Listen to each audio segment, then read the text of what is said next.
सबसे पहले पूछेंगे कौन जात हो भाई, सबसे पहले पूछेंगे कौन जात हो भाई, उसके बाद बना देंगे, उसके बाद बना देंगे मीलों गहरी खाई। कबीरा ओ कबीरा आ जाना, ओ कबीरा फिर गाना। द्रोणाचार्य मिलेंगे तुमको लेंगे अंगूठा काट, द्रोणाचार्य मिलेंगे तुमको लेंगे अंगूठा काट। कलम उठाकर लिख दो तुम, कलम उठाकर लिख दो तुम खुद अपना इतिहास। कबीरा ओ कबीरा आ जाना, ओ कबीरा फिर गाना। कविता का शीर्षक है सुनो देवी, और ये कविता मैंने ही लिखी है। सुनो देवी, तुम मिथक मात्र हो, मुझे तुम्हारी सत्ता स्वीकार नहीं। स्त्री को भी ज्ञान मिले, उसको सारे अधिकार मिले। आसान नहीं है कर जाना, पितृ सत्ता से लड़ जाना। जिसकी तुम हकदार नहीं, तुमको सारे सम्मान मिले। जिन्होंने है लड़ी लड़ाई, स्त्री मुक्ति की राह दिखाई। सावित्री, फातिमा, अम्बेडकर, पेरियार, रमाबाई, कई नाम है कई कहानी। इतिहास के पन्नों में, पन्नों से धूल हटानी होगी। सुनो देवी, तुम मिथक मात्र हो, मुझे तुम्हारी सत्ता स्वीकार नहीं। जैसा कि मैंने भी जिक्र किया, मैं हिंदी साहित्य की छात्रा हूँ, तो हमारे पाठ्यक्रम में भक्ति काव्य पढ़ाया जाता है, जिसमें कि 2 धाराएं हैं, निर्गुण और सगुण। तो सबसे पहले हमें निर्गुण धारा पढ़ाई जाती है। उसमें संत कबीर, रैदास जैसे कवि है जो ईश्वर की सत्ता को नकारते हैं। और इसके तुरंत बाद हमें सगुण धारा पढ़ाई जाती है, जिसमें कि ईश्वर की सत्ता को स्थापित किया जाता है। एक उदाहरण से मैं अपनी बात को स्पष्ट करना चाहूंगी। कबीर कहते हैं कि मेरे जो राम है वो दशरथ पुत्र राम नहीं है। वहीं तुलसी इस बात पर जोर देते हुए कहते हैं कि जो मेरे राम है वो दशरथ पुत्र राम ही है। और इससे बढ़कर तुलसीदास ये भी कहते हैं कि अगुनी सगुनी नहीं कुछ भेदा, यानी कि जो ईश्वर की उपासना करता है और जो ईश्वर की उपासना नहीं करता है, दोनों एक समान है। कबीर ने ईश्वर की संकल्पना अपने दोहों में प्रस्तुत की है। तो एक कबीर के एक भजन से मैं उनकी बात को आपके सामने रखना चाहूंगी। मुझको कहाँ तू ढूंढे रे बंदे, मैं तो तेरे पास में। मुझको कहाँ तू ढूंढे रे बंदे, मैं तो तेरे पास में। ना तीर्थ में, ना मूर्त में, ना एकांत निवास में, ना मंदिर में, ना ही मस्जिद में, ना कबे कैलाश में। मुझको कहाँ तू ढूंढे रे बंदे, मैं हूँ तेरे पास में। मुझको कहाँ तू ढूंढे रे बंदे, मैं हूँ तेरे पास में।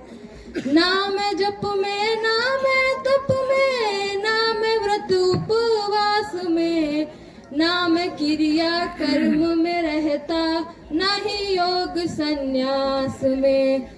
मुझको कहाँ तू ढूंढे रे बंदे, मैं हूँ तेरे पास में। मुझको कहाँ तू ढूंढे रे बंदे, मैं हूँ तेरे पास में। नहीं प्राण में, नहीं पिंड में, ना ब्रह्मांड आकाश में, ना मैं भंवर भृकुट गुफा में, नहीं श्वासों की श्वास में।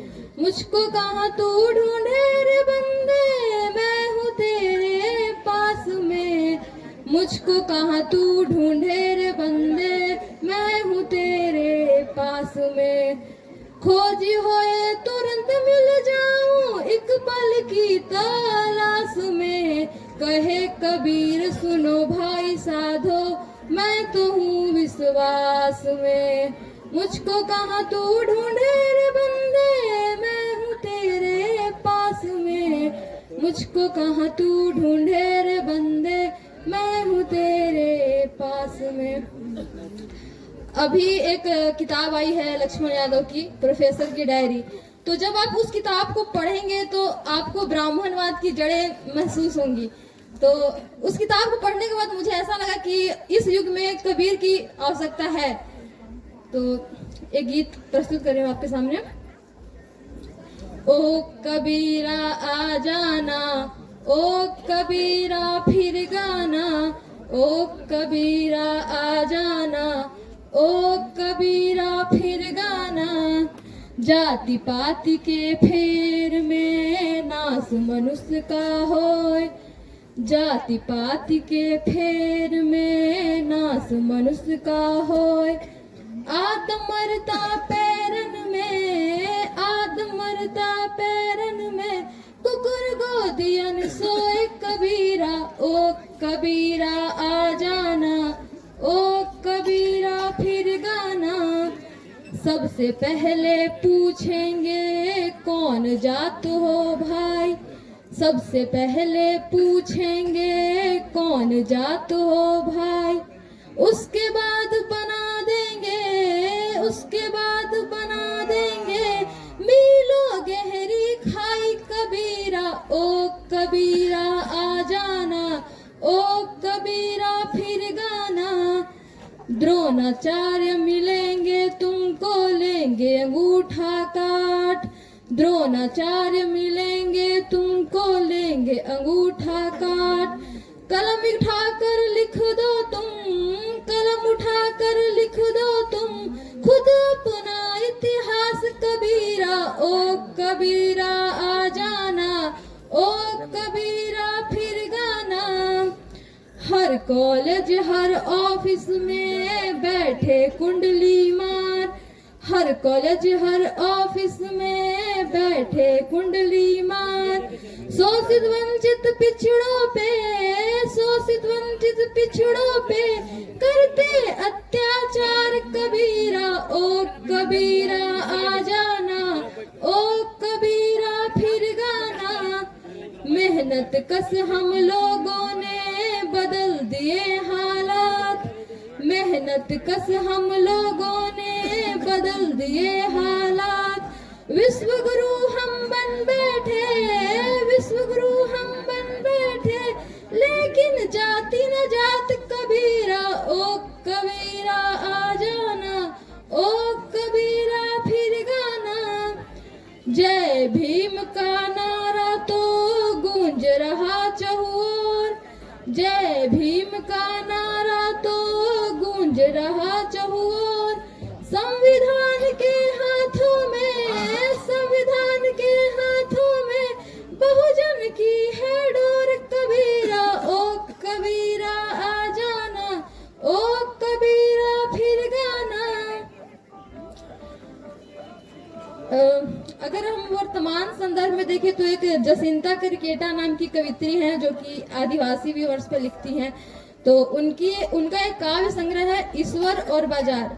उस काव्य संग्रह में उन्होंने ईश्वर से जुड़े कई सवाल उठाए हैं। तो उस काव्य संग्रह की कुछ पंक्तियां मैं आप सबके सामने रखूंगी और आप सभी से अनुरोध करूंगी कि अगर संभव हो तो आप स्वयं उस काव्य संग्रह को खरीद कर पढ़ें, चिंतन मनन करें कि वो कवित्री कहना क्या चाहती है। आदमी के लिए ईश्वर तक पहुंचने का रास्ता बाजार से होकर क्यों जाता है? आखिर क्यों आदमी भगवान को ढूंढता जाता है? आखिर वो कौन सा डर है जो इसे इतना सताता है? 2 जून की रोटी जुगाड़ न कर पाने का डर, पढ़ लिख रही दुनिया में अपने बच्चों के अनपढ़ रह जाने का डर, अंधेरे में डूबते सूरज की तरह जीवन में उम्मीद की कोई किरण ना दिखाई पड़ने का डर, पीछे छूट जाने का डर या चुपचाप मर जाने का डर। साथियों, नेशनल जनमंच को सब्सक्राइब करें, साथ ही बेल आइकन की घंटी को बजाएं।